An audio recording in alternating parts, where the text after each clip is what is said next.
compte rendu de la 52e réunion du Conseil de ministres. Le président de la République, chef de l'État, Félix Antoine Tshisekedi Tshilombo, a présidé ce vendredi 6 mai 2022 par visioconférence la 52e réunion du Conseil de ministres. 5 points étaient inscrits à l'ordre du jour, à savoir 1. Communication du président de la République, chef de l'État. 2. Point d'information. 3. Approbation d'un relevé des décisions du Conseil de ministres. 4. Examen des dossiers. Et 5. Enfin, examen et adoption de projets de texte. La communication du président de la République a porté sur 4 points principaux, à savoir 1. De la nécessité de la création d'une unité de toxicovigilance au sein du Centre national de pharmacovigilance. Le président de la République, chef de l'État, a rappelé à l'intention du Conseil que les intoxications accidentelles dues aux espèces végétales et animales vénéneuses entraînent de milliers de décès et la perte de millions d'hommes et de femmes en bonne santé et qui constituent de ces faits un problème de santé publique. Notre pays n'échappe pas à cette réalité du fait qu'il regorge plusieurs espèces de plantes vénéneuses, des toxiques d'origine animale ainsi que de minerais dont les conditions d'exploitation exposent les populations aux effets tératogènes. Pour ce faire, il y a urgence de mettre sur pied une unité toxicovigilance qui aura pour mission de surveiller, prévenir, former et informer. Le président de la République a chargé le ministre de la Santé, Hygiène et Prévention de prendre les dispositions appropriées pour accélérer la mise en œuvre de ce projet.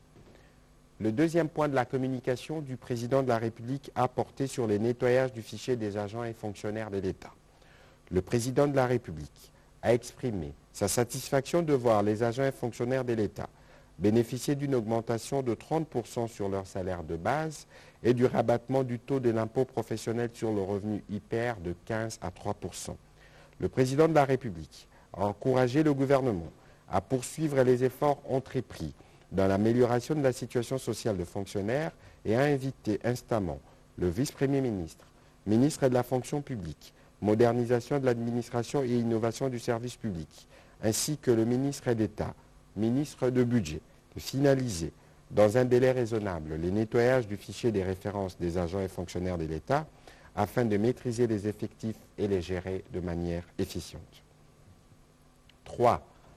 Feuille de route pour le démarrage des travaux de viabilisation du site dédié à la zone économique spéciale de Maluku, rappelant les instructions données lors des réunions du Conseil de ministres du 25 février et du 15 avril 2022. Le président de la République a insisté sur la nécessité de l'opérationnalisation de la zone économique spéciale pilote de Maluku. Pour ce faire, il a chargé les ministres de l'Industrie et des Finances de finaliser avant le prochain Conseil le processus de contractualisation, d'obtenir l'approbation du Premier ministre sur le contrat de travaux mis en œuvre et de finaliser les négociations avec les entreprises sélectionnées. Pour ce qui concerne le ministre de l'Industrie, il a été invité à communiquer au président de la République la date prévue pour le lancement des travaux. Dernier point de la communication du président de la République, relatif à la question récurrente des embouteillages dans la ville-province de Kinshasa. Le président de la République a déploré l'inquiétant phénomène des embouteillages dans la ville de Kinshasa. Il a rappelé avec insistance que lors de sa communication à la réunion du Conseil de ministres du 14 janvier 2022, il avait indiqué les pistes des solutions à cet épineux problème qui porte un coup à la qualité des vies des populations dans la capitale. Pour ce faire, il a demandé de manière pressante au Premier ministre de réunir à nouveau le membre du gouvernement et les services concernés afin que la surveillance routière soit renforcée et si besoin que l'on recourt à la police militaire, surtout pour les artères principales. Prenant la parole à la suite de la communication du président de la République, le Premier ministre chef du gouvernement a salué l'issue heureuse des travaux de la table ronde interprovinciale tenue à Lubumbashi sous l'impulsion du président de la République il y a quelques jours. La réussite de cette table ronde a une nouvelle fois prouvé que nous sommes capables, par un dialogue sincère, de résoudre nos problèmes. Poursuivant son intervention, Le Premier ministre a exprimé sa satisfaction de voir la Commission électorale nationale indépendante organiser ces jours les élections des gouverneurs et ou vice-gouverneurs dans 14 provinces de notre pays. Il reste convaincu qu'avec ces élections, les provinces vont retrouver la stabilité nécessaire à leur bon fonctionnement et à leur bon développement. Pour terminer, le Premier ministre chef du gouvernement a informé le Conseil que sur invitation du président de la République, chef de l'État, Sa Majesté le roi de Belgique et Sa Majesté la reine Mathilde vont séjourner en République démocratique du Congo du 7 au 3 juin prochain, suivant l'annonce qui a été faite par la présidence de la République. Il a de ces faits invité tous les ministres concernés à travailler pour garantir la réussite de cette visite royale. Au deuxième chapitre du Conseil de ministres de ce jour, relatif aux points d'information, le vice-premier ministre, ministre de l'Intérieur, Sécurité, Décentralisation et Affaires coutumières, a informé le Conseil que la situation demeure calme sur l'ensemble du territoire, malgré quelques foyers d'insécurité, principalement dans les provinces sous état de siège à l'est de la République démocratique du Congo. L'état d'esprit de la population a été marqué cette semaine par des réactions et commentaires globalement satisfaisants sur les recommandations des travaux de la table ronde interprovinciale tenue à Lubumbashi. L'agitation observée dans certaines provinces en prévision des élections de gouverneurs et vice-gouverneurs tenues ces jours.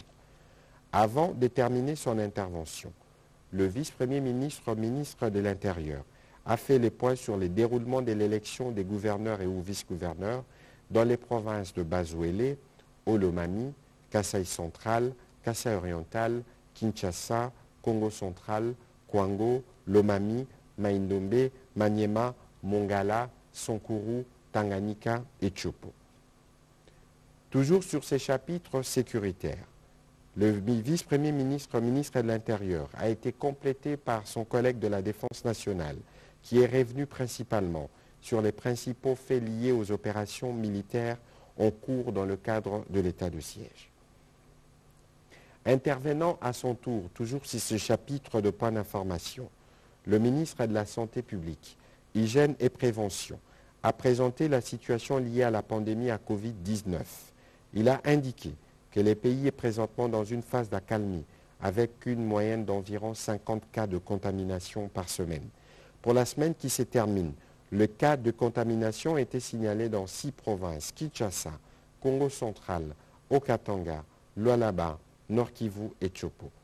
Le respect des gestes barrières demeure à n'en point douter la stratégie la plus efficace, en plus de la vaccination qui est vivement recommandée pour contenir la propagation de la pandémie et prévenir contre une éventuelle 5e vague.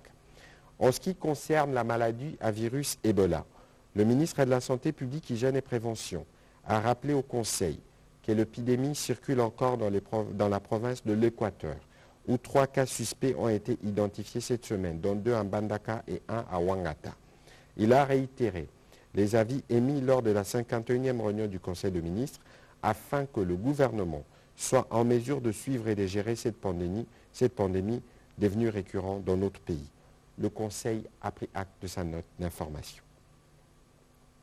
Toujours sur ces chapitres de notes des points d'information, le ministre d'État, ministre des Infrastructures et Travaux publics, a fait rapport au Conseil de l'état d'avancement de projets d'entretien et de construction de la voirie dans la ville-province de Kinshasa ainsi que dans le pays. Le ministre d'État, ministre de l'Entrepreneuriat, Petite et moyenne entreprise, a commencé par rappeler au Conseil que le dossier Programme de développement et d'initiation en entrepreneuriat de jeunes, Prodige, a été adopté à la 13e réunion du Conseil de ministres du 30 juillet 2021. Après le constat sur le faible esprit entrepreneurial des jeunes diplômés, qui fait suite, entre autres, à notre système éducatif très généraliste, il était nécessaire de réfléchir sur les voies et moyens susceptibles d'aider notre jeunesse à développer des compétences entrepreneuriales, au lieu d'être calqués sur la carrière de la fonction publique. Prodige se propose donc de promouvoir l'émergence d'un tissu des micro, petites et moyennes entreprises compétitives et innovantes, contribuant significativement à la diversification de l'économie ainsi qu'à la création des emplois stables et décents. Ainsi, pour ne pas accumuler du retard dans la perspective de la révision de programmes de formation à partir de l'année scolaire académique 2022-2023, qui devra intégrer des cours d'entrepreneuriat, le ministre d'État, ministre de l'Entrepreneuriat, Petites et Moyennes Entreprises, a sollicité du Conseil l'autorisation de mettre en place un comité interministériel d'experts des ministères de l'EPST, de l'enseignement supérieur et universitaire, de la formation professionnelle, ainsi que ceux de son ministère pour plancher sur ces questions. Le Conseil a pris acte de cette note d'information. Le ministre de l'Intégration régionale a pour sa part fait 2 rapports au Conseil de ministres.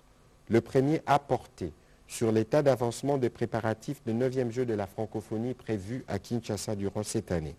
À ces propos, le ministre de l'Intégration régionale et de la francophonie a rappelé au Conseil que face aux difficultés liées aux infrastructures, le président de la République, chef de l'État, avait décidé et obtenu un report il y a quelques mois.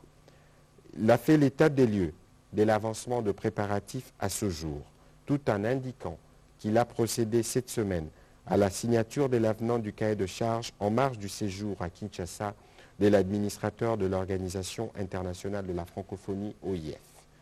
Le second rapport a concerné les travaux de la 2e session extraordinaire du comité technique spécialisé sur la défense, la sûreté et la sécurité de la communauté économique des États de l'Afrique centrale, CEAC, qui s'est tenue à Kinshasa du 28 au 29 avril 2022 en application des dispositions du protocole révisé du COPAX du 18 décembre 2019.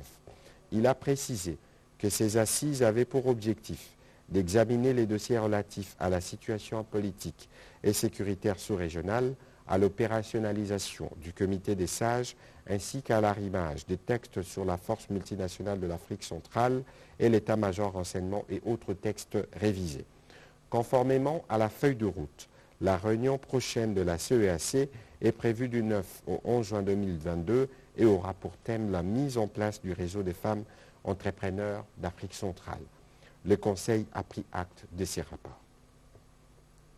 Au chapitre 3 du Conseil de ministres de ce jour, relatif à l'approbation d'un relevé des décisions du Conseil de ministres, le Conseil de ministres a adopté le relevé des décisions prises lors de sa 51e réunion tenue le vendredi 29 avril 2022. Au chapitre 4 du Conseil de ministres de ce jour, relatif à l'examen et à l'adoption des dossiers, un dossier. Il s'agit de l'évaluation et suivi des mesures pour la mobilisation accrue des recettes de l'État. Le ministre des Finances, complété par le ministre d'État, ministre du Budget, a informé le Conseil de l'état satisfaisant de mobilisation des recettes publiques dans le cadre de la mise en œuvre des mesures édictées par le gouvernement. Il a indiqué que les recettes mobilisées au mois d'avril 2022 ont été de 3 429 milliards de francs congolais, soit à peu près 1,7 milliard de dollars, 188% de taux de réalisation par rapport aux prévisions mensuelles qui étaient arrêtées à 1821 milliards de francs congolais. Ces pics historiques, atteints en un seul mois, consolident la tendance haussière de recettes amorcée depuis mai 2021 et il est justifié par 4 facteurs ci-après.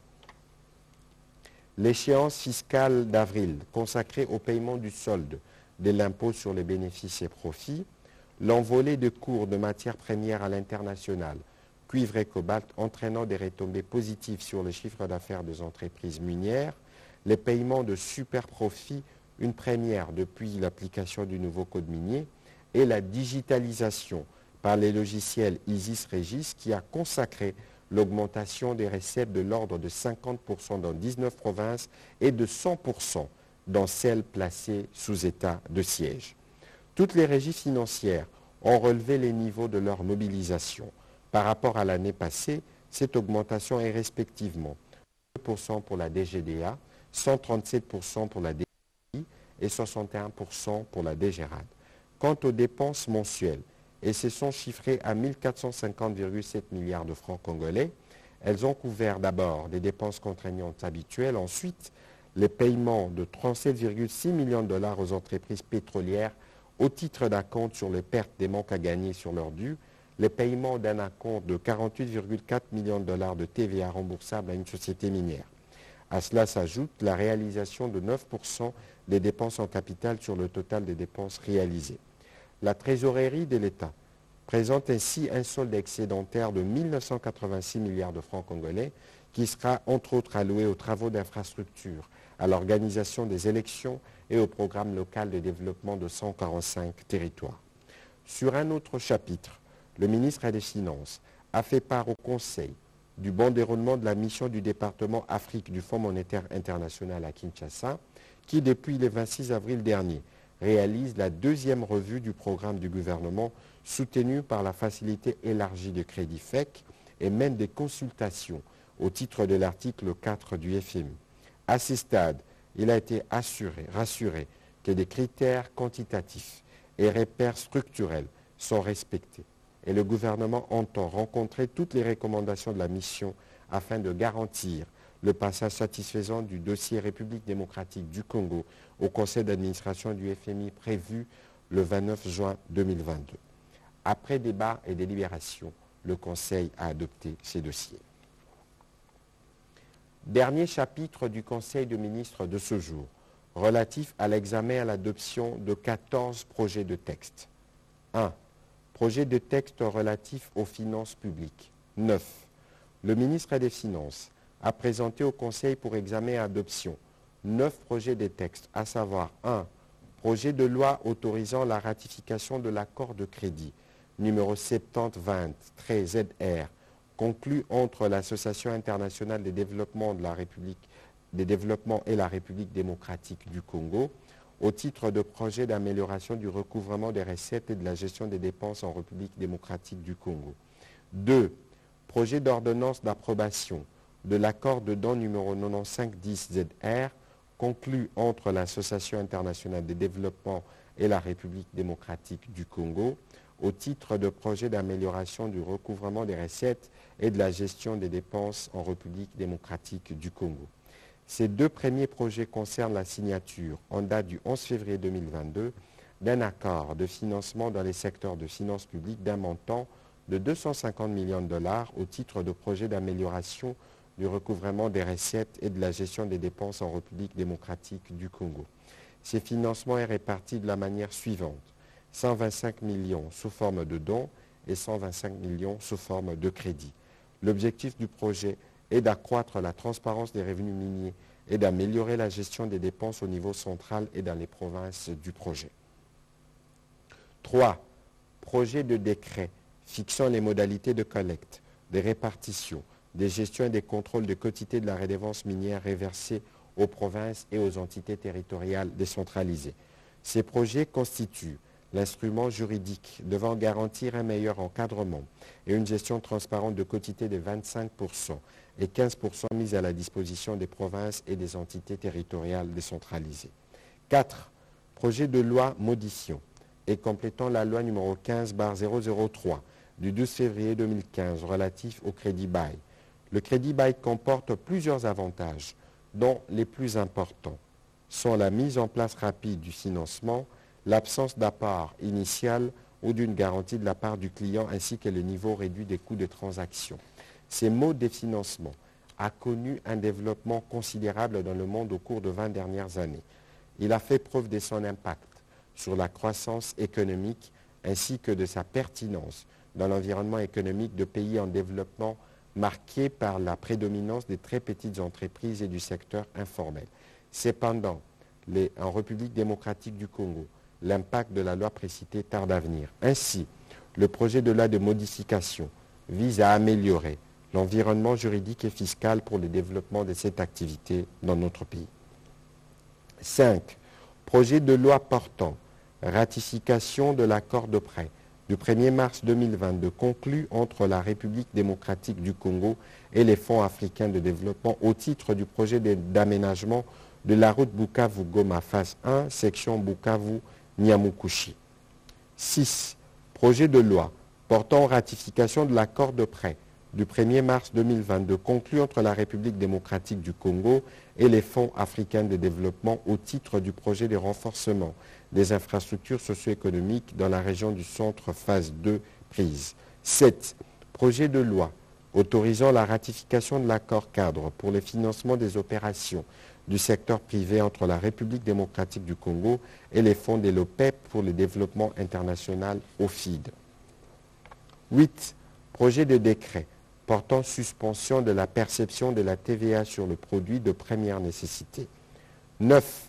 Projet de décret portant suspension de la TVA à l'importation et à la vente de certains biens dans les domaines de la cimenterie et de l'immobilier. Le ministre des Finances a terminé son exposé en présentant ces projets qui rentrent dans le cadre des efforts du gouvernement à contenir les conséquences de la guerre en Ukraine. Après débat et délibération, le Conseil a adopté ce 9 projets de texte. D'autres projets de texte.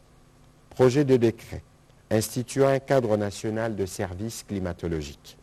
Le ministre des Transports, voie des communications et des désenclavements, a présenté au Conseil le projet de décret portant création, organisation et fonctionnement du cadre national des services climatologiques en République démocratique du Congo. Ces projets poursuivent l'amélioration de la qualité des services au bénéfice du développement urbain, de l'agriculture, de l'énergie, de la santé, des transports aériens, routiers, ferroviaires, fluviaux, lacustres maritimes, de l'environnement et de l'eau. Ils visent spécialement l'accroissement des compétences, la motivation du personnel, la capacité d'absorber les nouvelles technologies, ainsi que la fourniture aux usagers des différents services concernés par les informations pertinentes dans les domaines hydrométéorologiques et climatologiques. Le Conseil de ministres a adopté ce projet de texte. 3. 2 projets de ratification relatifs au secteur de la recherche scientifique et innovation technologique. Le ministre de la Recherche scientifique et innovation technologique a présenté 1. Le projet de loi autorisant la ratification du traité sur l'interdiction des armes nucléaires, TIAN.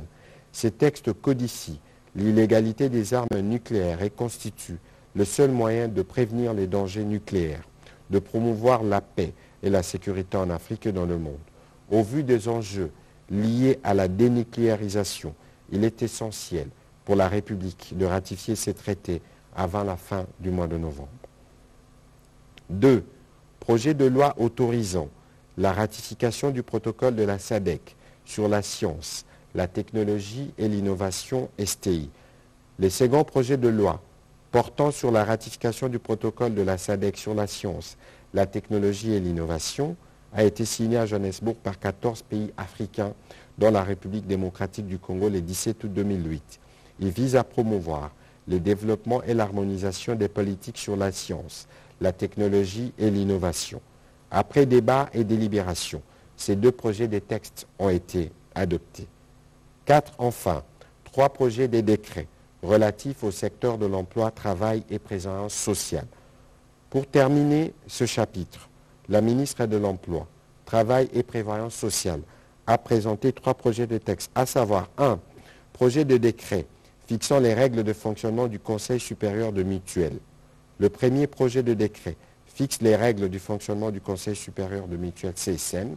Il aura l'avantage de délibérer sur toutes les questions en rapport avec l'organisation et les fonctionnements des mutuelles, contrôler la gestion du comité permanent du CSM et celle de la commission de coordination des mutuelles au niveau provincial, servir de cadre de concertation entre les prestataires de soins, les régulateurs et les mutualistes. Deuxième projet, projet de décret déterminant la liste des maladies professionnelles. Ces projets de décret fixent les modalités de contrôle de l'État sur le mutuel. Les mutuelles sont placées sous le contrôle du ministre ayant la sécurité sociale dans ses attributions et du gouverneur de province pour une mutuelle ayant un rayon d'action provincial. L'agrément de mutuelle et leur structure fêtière étant payant, la prise de décret va également conduire à l'adoption d'actes générateurs et des revenus pour l'État. 3. Projet de décret fixant les modalités de contrôle de l'État sur le mutuel de santé. Cet autre projet de décret a aussi été adopté. Après débat et délibération, le Conseil a adopté tous ces trois projets de décret. Commencé à 12h20, la réunion du Conseil des ministres a pris fin à 16h31. Je vous remercie.